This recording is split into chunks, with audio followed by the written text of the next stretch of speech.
This video is brought to you by Aniba. Stay tuned until the end of the video where you can learn about a website that will enhance your gaming experience. So back in the year 2001, we got this little movie called Jimmy Neutron Boy Genius. It was one of those very early CGI movies that came out back in the early 2000s, and you can see the age coming from the footage that I'm showing you. But for the time, this was a big deal, and was even nominated for the very first ever Best Animated Feature Award at the Oscars in 2001. And yet, when it comes to Jimmy Neutron, I see people talk way more about the TV series than I ever do the movie. Which, don't get me wrong, it was a great show. The animation actually holds up really well for its time, it was funny, well written, imaginative, and it gave us Carl Wheezer. Oh, Carl, you absolute legend, you. This mad lad wanted to bang his best friend's mom so badly, yet he made it in art. When he said, "I'm gonna f your mom," he meant that crap with so much passion that I can't stand it. Carl Wheezer, the man, the myth, the legend. Who else can say croissant the way you do and make it work? Oh, yeah. We're talking about Barnyard today. But I'll tell you this. If I could do it again, I'd wake up early. Hey folks, viewer mail time again. Oh, here's one from Sally, age 14. Dear Pig, aren't you interrupting the story at the most suspenseful part? Well, the answer is yes, Sally. Yes, I am. Keep those cards and letters coming.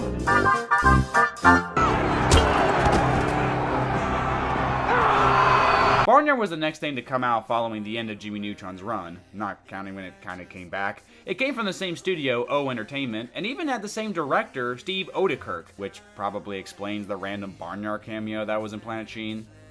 I don't want to talk about Planet Sheen. I remember growing up with this movie, but it was also around that time that I was getting quote-unquote too old for cartoons. I was turning 12 the year this came out, and by then, I was trying to watch more mature things. That's when I discovered Newgrounds, for better or for worse. But I still have fond memories of this movie. Hell, I even remember playing the video game a lot. Anyone remember the Barnyard video game? Yeah, it was actually a lot of fun. Instead of just playing the story of the movie, it was more a series of challenges where you try to build your barn up to make it the coolest and best that it could possibly be. You unlocked mini games, interacted with all the characters from the movie, and you even got to shoot your white milk all over everybody.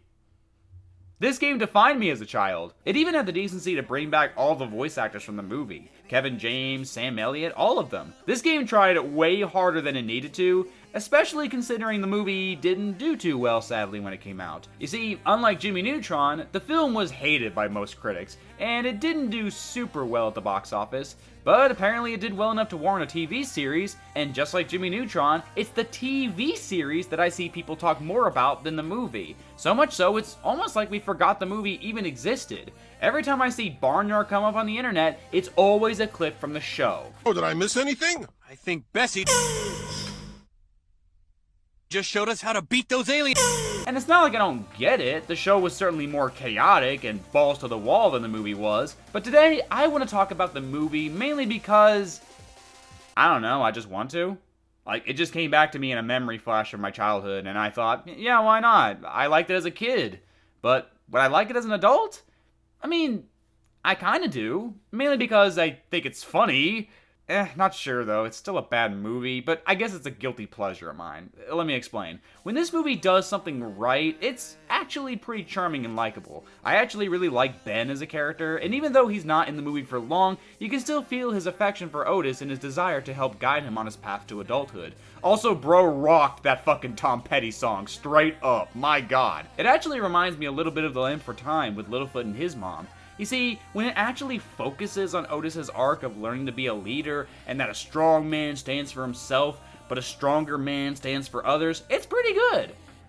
Too bad that's like 25% of the movie. The rest of it is just aimless, mindless slop that only happens because instead of a story, the writers think random encounters with random people makes a movie. And I guess legally it does, but that doesn't make it good. The movie's story is really disjointed, and each section has very little to do with the next one. It's just Otis meeting up with a certain character, be it his friends, the love interest, these other cows who are also his friends, the villain who only has 3 scenes in the whole movie. I guess it's just all about him learning to grow up and accept that he's the leader of the farm now, but it hardly ever feels like it's earned, mainly because there's no spine keeping the whole movie together. There's no connective tissue between the scenes to really make it feel seamless. It's all just random, and not all sequences are equal. Because of this, the characters are pretty forgettable in one note. Otis is fine as the main lead, just kind of simplistic and generic as they come. Ben, like I said, was good too, for what screen time he had. Daisy is just a love interest. That's all she's here for. I love that she decides to name her son Ben after Otis's dad, someone who she has had 0 interactions with the entire movie. I guess she and Otis really are just that close after, what, 3 of their own scenes together too? Yeah, okay. Freddy wants to eat Peck because he's a weasel and weasels eat chickens. Nothing ever comes out of this. Peck never realizes what his friend feels about him, and this one scene gave me nightmares when I was a kid.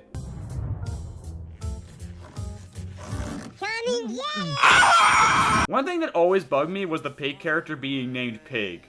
Like, what? Every other character in this movie has an actual name, so why is Pig named Pig? Otis isn't named Cow, so why is Pig named Pig? I don't get it. The mouse is voiced by Sheen, and that makes me think of Planet Sheen, and that makes me violently angry. Wanda Sykes is a Wanda Sykes character, who would have guessed it? You also have Danny Glover as this mule, and he honestly might have the funniest line in the whole movie.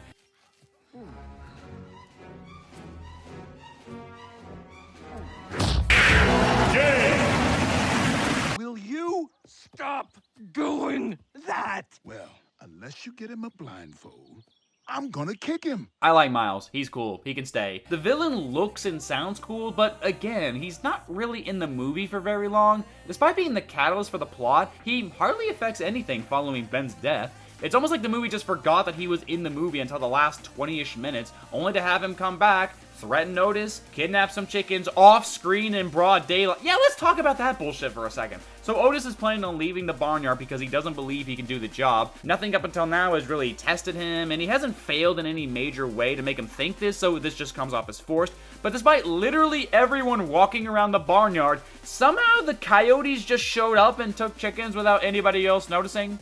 Like, no one at all? That's bullshit? Like, sorry? But yeah, we have to have that final showdown with the villain who was barely in the movie to begin with. I guess it is kind of nice that everyone shows up to help Otis using the things they did with him in the movie to help fight the coyotes. It still doesn't really feel like it all came together as neatly as it could have. Like I said earlier, the film just lacks focus and gets distracted pretty easily with whatever's happening, and a lot of scenes can just feel like filler, like this one scene with the pizza guys or that stuff with the bully. Although, to be fair, it's pretty hard to be mad at that scene where they push him out of the bed and go, "That's called boy tipping!" That's just art right there. I can't help it. That's pretty good. Yeah, despite this movie's weird nature, there is a decent number of iconic lines that have just stuck with me over the years. There's a cow farm.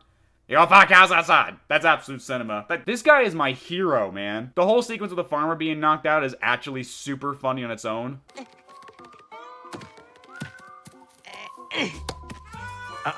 Too late. Couldn't cause a bump like that. Oh, but it could. Freddy wanted to prove a point. He wanted to show that he could be the real villain if he wanted to be, and it wouldn't even be that hard. Then, of course, there's this legendary scene. No, but, you bring the stuff? It's right here, huh? Show it. It's Show right, it. it's right here. Show it. It's right here. Show it. It's right there. I mean, how do you even write that in a script? The one cow says, "Hey, bud, you got the stuff?" And then the cow in the back pulls out some milk and says, "It's right here, huh?" And yet, for some reason, the cow in the front doesn't see it, even though he's blatantly being shown it, until the cow in the back gets annoyed and shoves it into the camera. What kind of drugs was Steve Odenkirk on when he wrote this scene? He was the sole writer for this movie, so this is entirely his fault. I'm not even mad. Like, how do you write what has since become a legendary scene in the world of memes? It's just so bizarre, and yet so masterfully crafted all at the same time. And you know what? I think that's why I like this movie in a way. Even though I probably shouldn't. Despite how poorly set up its character arcs, plot, themes, and screenplay is, every once in a while, a truly iconic moment rears its ugly head to change everything you know about film. I mean, seriously, can we talk about the absolute legend that was Biggie Cheese? I mean, how many other animated characters out there have their very own Vivo account?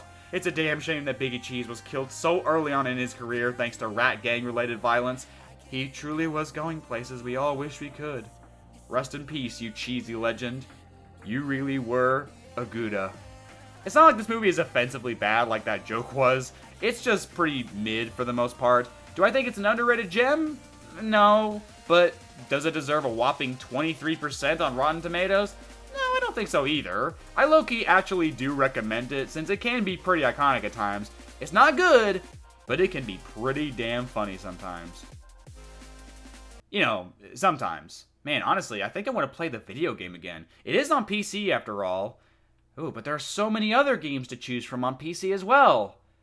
Especially when I use Aniba.com. Aniba.com is the ultimate website made for gaming. It's perfect for anyone who wishes to take their gaming experience and take it up to the next level in a cheap, affordable way. With over 40,000 titles to choose from on all gaming platforms, Aniba is on its way to becoming the world's #1 website where gamers can find a safe and sustainable home for all their gaming needs. From Call of Duty to Fortnite to Elden Ring and Marvel's Rivals, this website has everything you need to make playing those top-tier games even better than before. Oh, but it doesn't stop there. Alongside gaming content, you can also collect gift cards of various kinds of services from Netflix, Hulu, DoorDash, and many more. You can't clutch a match on an empty stomach. What you doing, man? But in the end, if you're not satisfied with Aniba, there's a 24-hour customer service that will help you with whatever's going on with you. So be sure to head down to my link in the description in order to enhance your gaming experience right now. Hey, bud, you got that sick website? It's right here, huh? Show it. It's Show right, it. it's right here. Show it. It's right here. Show it. It's right there. Feel like we're falling away. Maybe I just need to feel nothing to make it easier to turn away. Maybe we're fan and flame. So why do I keep holding